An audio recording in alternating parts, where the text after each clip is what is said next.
Hello, fellow scientists. My name is Dylan, and I have the pleasure of giving you a brief glimpse of what the next generation water filtration could look like. To start, I want you to think about how water is involved in your life and how important it is to our planet. Though it might seem this resource is abundant, the truth is there isn't as much as you might think. If we look at how much water is on our planet, it can be broken down into three components. These three components represent all available water on Earth. The water that we use for drinking makes up about 3% of the world's water. Surprisingly, this small amount is supposed to sustain almost 8 billion people. Even this small amount is becoming more scarce and more polluted. One of the emerging pollutants of concern is known as PFAS, or polyfluorinated alkyl substances. PFAS are known as forever chemicals because of their multiple carbon-fluorine bonds that make it very stable. There are thousands of varieties used in many industrial and consumer applications. Unfortunately, PFAS is incredibly bad for our health. Additionally, our wastewater treatment systems fail to remove them, and as a result, they are found in about half of our water drinking supply.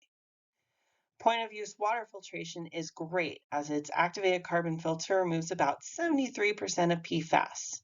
However, this is still not enough. Activated carbon is also not always reliable. It's not customizable for specific pollutants, and it's not renewable as it ends up in our landfills once saturated.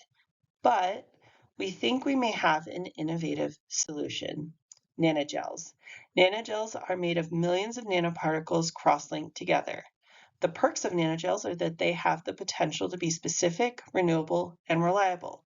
So how do we make a nanogel? Well, we start with synthesizing block copolymers that self-assemble into spherical nanoparticles. These spherical nanoparticles are held together through the sharing of disulfide coblock polymers between particles. The end result is our nanogel.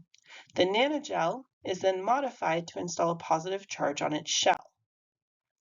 This helps us attract and trap negatively charged pollutants like PFOA.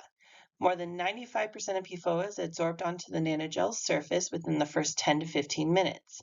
Now, I mentioned that the system is renewable. Here's what we do. We expose the saturated gel to UV light. This breaks the disulfide crosslinkers and the nanoparticles disassemble. We then use water to flush the PFOA off the particles.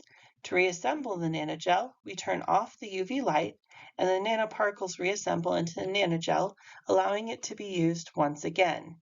We have validated this process in the lab, and we can further target specific pollutants by modifying the end groups that make up the nanoparticle shells. Our work continues with further refinement and testing. Thank you so much for listening. I hope I was able to give you a little hope for the future of water filtration.